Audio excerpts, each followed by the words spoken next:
Do you want to know what would be the coolest thing in the world, Bane? Is if we got the stock Type R starter button to work. Huh. This cat likes me so much more than Coda. Every time I come home, this thing crawls on my lap. I don't know why Coda don't like me like she does. Is it because we're both fatties? We can relate that we're both fat. See? This thing loves me. Okay. I'll put you back to sleep on the couch. We are getting absolutely demolished right now with white stuff. That's not the good kind of snow that anyone likes. It's the really wet, heavy, nasty, slushy, not fun snow. Today is going to be a full day of working on the all-wheel drive Type R again. I was hoping to get more done. I feel like I say this every day. Get more done last night on that thing, but the wiring with the start button is tough, man.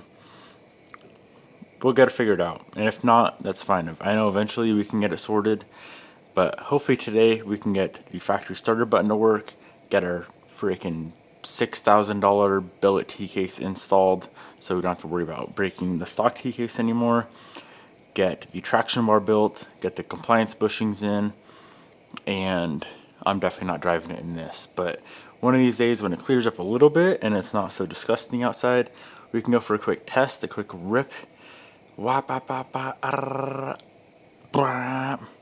see how it acts. It's also turned up all the way again, which is exciting. 800 wheel horsepowers. Yeah, that is nasty. Oh. Shoveling snow is one of those things. It's kind of like mowing the lawn, where it's always a debate in my mind whether I should hire that out, like find a neighbor boy to come shovel all the snow. He can make some money, I can make some time back to go do other things and make more money for myself. But then again, life is not all about money. That is a constant struggle in my mind though, if I'm being honest. Also, it's good to not be lazy. Done. Duties are done. Now it's time to work. Okay, so last night we started diagnosing and figuring out why the OEM start button is not allowing the starter circuit to work. And we got really, really close. As far as I can tell, we got super close. The ABS pump, the ABS module is not the factory one for the car, and it needs to be coded to the car, it needs to be coded to the VIN. And we verified that by going to the red Type R, unplugging the ABS pump, and the car did not want to fire, or even turn over for that matter. So the first thing I want to get done today is that, but before that, I want to see if our battery drainage issue, our parasitic draw issue, is resolved by fixing the brake light issue. When we left last night, it was at 11.92 volts, the battery was, and now it is, I'm hoping, around 11.92. The closer the better. We have a reading of 11.7. Now, is that a big enough drop over one night? 0.2 volts. I don't know. Honestly, I've never checked another car to see how much it drops overnight. I do feel like that is a little bit excessive, 0.2 volts over one night. So let's say over a week, that would be 1.4 volts if it was just a consistent drop. If you're wondering why I don't just go ahead and do a parasitic draw test, we did that yesterday, but then we did it on the red Type R as well. And the red Type R is showing that it draws the same amount of amperage when everything's turned off that this car does. So I'm assuming, being like a new car, there's some sort of module or computer that is staying on for a while on both cars. Regardless, we can sort that out a little bit later. For now, let's continue on with the starter button. Okay, that time of the day again. 10 minutes ago, I got an email about my blood work that we've been working on for the last 32 days now. So, curious what the platelets are going to be at. Better freaking show, man. Please. Damn. That makes me sad. Last time I got him checked, before I did the carnivore diet, I was at 40, aka 40,000. Normals between 150 and 450. So they went from 40 to 39. So they're the same. Literally did not change whatsoever. That makes me sad. Okay, let's move on with life. So being that our ABS module is not communicating, it says the ECU or the ECM or something, we think there is a short in one of the wiring, in one of the wires. So with the ignition on, I'm gonna check for voltage at 4 of the wires. And it is wire, so pin 24, 23, 21, and 20. 24 is at 2 volts, 23 is at nothing, 21, same, 2 volts, 3 volts, and 20, same concept, 2 to 3 volts. So you think it's the power steering pump itself that's causing the issues right now? No, not the power steering. So on the OEM one, you had a electronic power steering rack, and they had communication lines that go through there. What if because this thing still has electric power steering, it's just off the CRV. If the Type R pump itself fits the CRV rack, would that be an option? Maybe, but do you have the original Type R one? I do, yeah. What if you were wait, you can't just plug it in, right? Or is the connector still the OEM? Yeah, it's all OEM connectors, just plug and play. So yeah, what if we just try plugging in that OEM motor, the one that we know works for the Type R, and see if then we could try programming it that way?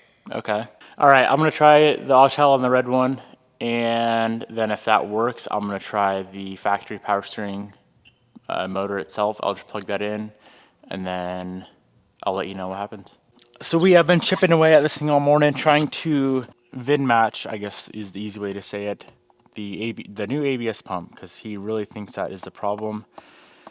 And we cannot get it to go through. But I just realized when we're trying it right this second, I accidentally had the engine ECU out of the car. So I plugged it in, and now it looks like it's going through. Oh man, if this works, I will be in awe. Imagine the world's first all-drive Type R. You hop in and you start it up like a stock Type R. Turn the ignition switch off. Oh boy. Oh boy. Oh boy, it's gonna work. The registration of the MPCS has been completed. Turn the ignition switch off. So is it gonna work now? Still doesn't start, but that is one massive step closer. Our ABS module is now programmed to the car. So of course we were hoping that just programming the ABS module would fix our issues. Unfortunately, it did not. Nick's the one who's helping me out with all this. He is currently thinking that the factory cluster, or the cluster, is not being able to talk to other computers. And if you guys remember back, we put the Haltech cluster, the Haltech IC7 inside of the factory cluster, and I had to do some trimming. I may have messed up the stock cluster a little bit. I do have another one here. I'm gonna go ahead and plug that in and see if that takes care of any of the CAN communication codes. Yeah, this is complicated for sure. She kind of has to come out in pieces. So there's the factory dash back there, the Haltech right in front. Definitely a little bit tricky, and yeah, this might be the cause of all of our problems. So all we're gonna do is plug in this replacement cluster I've had laying around and scan the system, see what it tells us. If it tells us any new info, that's good. If not, this is not the issue. It's kind of cool that a lot of the stuff on the factory dash would work. There is some things we would have to take care of, but one of these days, man, it would be sick to just have a factory dash in this thing. If I'm being honest, it'd be so much cleaner. Okay, so it's almost done. And then erase these codes, and then try to start it. Okay. And then turn ignition off and try starting it. Okay.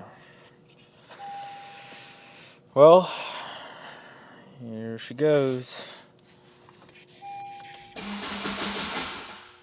It went, but it stops on its own.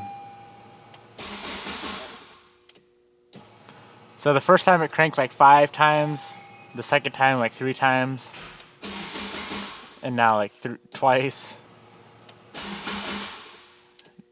You can hear it, right? Yeah, it's doing a countdown each time. Yeah. Oh shit. What do I have not plugged in for not to start? Yeah, now it won't go. She took too many tries. This is definitely starting. I have a good feeling. It's cranking. Why won't it start though? That was the problem. I don't really care why it won't start. That should be an easy fix.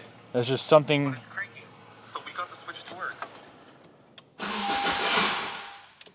That starter's a piece of shit. Okay. It should be fine. We just got to figure out why it's dropping so much voltage. So this company called Foxwell must have seen I was having some battery issues. They sent out their NT301 and the NT301 Plus OBD2 scanners. Now the cool thing about the NT301 Plus, this guy has a built-in battery tester. So let's go ahead and see if our battery is good and see how good the Foxwell NT301 works. So what you're going to want to do is take this little adapter included in the package. It has this plug-in here, OBD2 plug-in. She goes right onto the scanner. And let's take a look at this thing real quick. See what our battery's reading at. So 450 CCA, enter. Oh, that was easy. Testing. Okay, so right at the top here it says good, but it just needs a charge. We're at 12.29 volts, measured 371 CCA, SOH, which if I'm not mistaken means state of health, shows 83%, SOC, which means state of charge is at 70%. So battery shows good, just needs a charge, not a big deal. Now instead of running into freaking O'Reilly's every time I'm questioning whether or not our battery's good, slap this little guy on. These are only 90 bucks on Amazon. And like I said, it is also an OBD2 scanner. We can plug it into the OBD2 port on the vehicle and read all the check engine lights. I bet there's quite a few on this thing. Codes found, 10. So it shows stored versus pending codes. And of course it does give you the option to erase the codes. I want to give a big old thank you to Foxwell for sending out the NT301 and the NT301 Plus. If you guys want to pick either one of these things up, I will have both of these guys linked down in the description box below. I think the switch technically is, I think it's working. Like the last 3 tries, it was pretty consistent. Okay, Haltech, what's going on with you?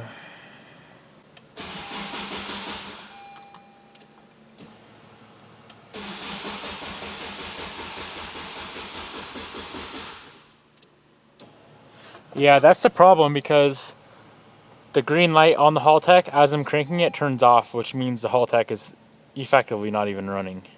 Yeah, the starter switch is 100% ready to go. If I just press it,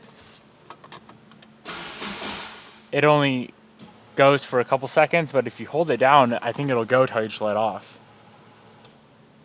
Yeah. Provided We'll be able to get it. Provided we have proper voltage going to it.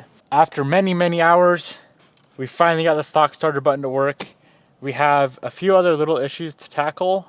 This car is drawing a bunch of voltage as we're cranking it with all of the factory, like the OEM modules and everything running. It's drawing a lot more power than it was before. So the reason it won't start is because the Haltech is losing power at the same time. So the Haltech's completely turning off, and the Haltech obviously is what controls the engine. It's the engine management system. So when that loses power, guess what? It ain't gonna start. Yeah, it's still killing power to the Haltech. Just turning everything off. All right, so after many hours, a full day of diagnosing and reprogramming stuff and revinning modules to the car, here's our factory start button. We need a starter motor. That is controlled from the factory starter switch. This button right here, let me unplug it so we're all on the same page. This guy right here, how you would start a factory Type R is now how you're gonna start my 1 all-wheel drive, 800 horsepower, K24 all-wheel drive that I mentioned Type R. You hop in the car, press the clutch like a stock car, you hit this guy and she'll fire up. Now, a couple things you need to fix. Something on the car is drawing a ton of power when you go to start the car. It's dropping down to like 8 volts at cranking. And Nick, my man that was helping me all day getting the starter switch to work, he said it should not be dropping that low. It should be dropping around 10 volts.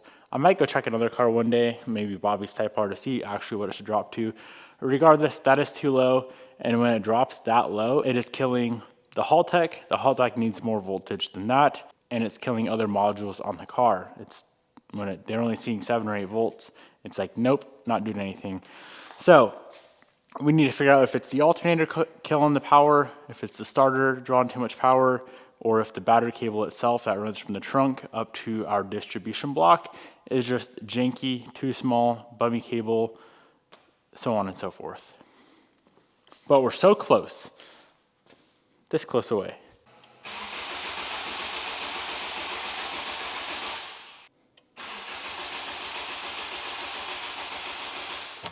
So we're getting a little bit of contradicting information. When I had the Autel scanned in, or the Autel scanner plugged in, it was showing like 7 or 8 volts cranking, 6 to 8 volts while cranking. But if I throw an actual voltmeter on it, it's showing more than 10, which is plenty. So here's what we're gonna do. The first thing we need to do is get this thing back running. The problem right now is the Haltech is losing power as I crank it. So instead of having a 12 volt trigger that turns off when you crank it, it needs to be a true actual constant 12 volt even when we're cranking. So I need to go through, start pinning out some stuff, and just find a source. Find a source that is always full power when the car is cranking, which is gonna be probably pretty difficult to find. Okay, I found a wire that is a constant power even when cranking. So technically speaking, if that was the issue with the Haltech turning off as I crank, which logically thinking it should have been the issue, this right here is going to be the first time where I hop in. I'm about to just do the whole process. All right, let's go for driving the Type R. Clutch in like a stock car. Battery must be a little bit dead.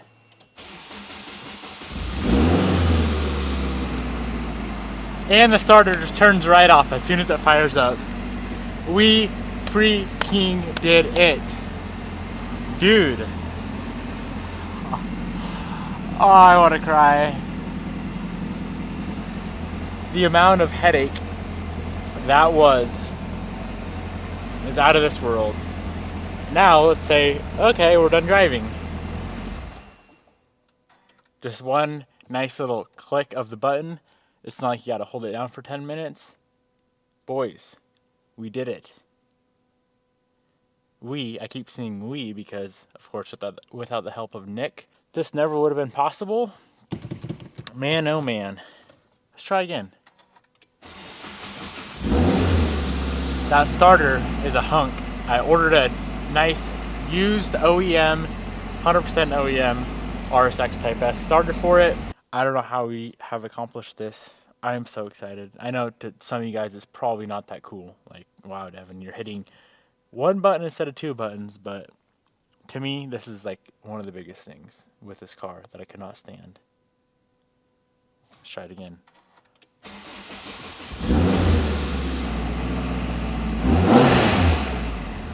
How did we do it? Nick, my man, thank you. I'm gonna FaceTime him right quick.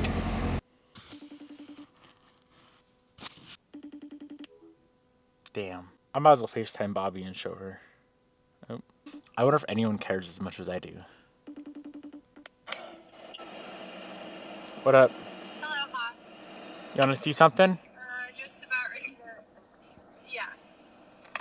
Don't cry. What's up? Hold on, I'm getting a call. I'm not. Ready? You ready? What in the... Oh, battery's dying.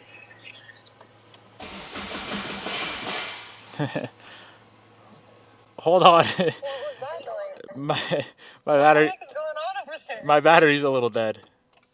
Hold on, let me put a jump pack on it to get the true experience. I've been doing this all day, so my batteries might be dead. Hop in the car, due to the OEM, hit the starter button. Damn it, hold on, I need a new starter motor. This one's a hunk of shit. You hear? Watch, I'm done driving, hit the button, and we're done. Frick yeah, Haas. That's amazing. Do you care as much as I care? I care because now I will feel better driving the car, but it's not that exciting because it's not my car. When do you ever drive this car? Well, I'll drive it every once in a while. You said I could one day. I understand. Okay, I need to FaceTime Nick and show him how cool this is. What's up, bro? What's up, boss? What's the good news? I got something cool to show you. All right. What's going on? All right, you ready? Yeah. Ah, shit. The starter motor's a hunk of shit. Damn it.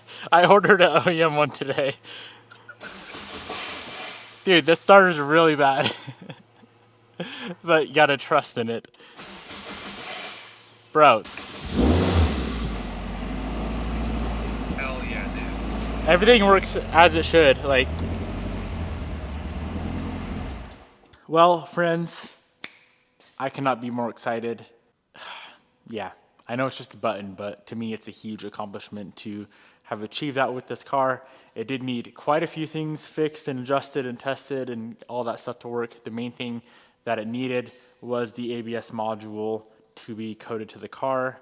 Hondas are crazy, Hondas are weird, but it works and it works consistently. There hasn't been a single time to where I'll go to start the car and it doesn't start, unless it's just the Rock Auto starter being a pain, which I did order an OEM one and an OEM alternator just to take care of both of those issues at once. I'm gonna let the car sit overnight. I'm fairly confident that the battery draw issue is also fixed as well. And yeah, as you can see, we have some buttoning up to do and it's an absolute disaster outside. So I don't really plan on driving this car right now anyway. I'm sure it's gonna clear up soon. We go for a nice little rip with our new starter button. Overall, getting that stock starter button to work was a massive headache, massive pain, but the harder it is to get something in life, usually the better the payoff or the reward for it is, if that makes sense. Like, if it just started working right away, I wouldn't be very excited. But the fact that we had to chase down and test what seems like a million different things makes it so much more rewarding at the end of the day. It's the same concept with everything. I feel like I've talked about this before, but if you go to the gym and you're just jacked overnight, it's not very cool. If you go to work one day and you make $1 billion, not very cool. It's always the effort that makes the reward that much better. Alrighty, hopefully we do not mess this up. I need a clean towel. Clean towel? Something to wipe the window. Oops, it's upside down. Look at that.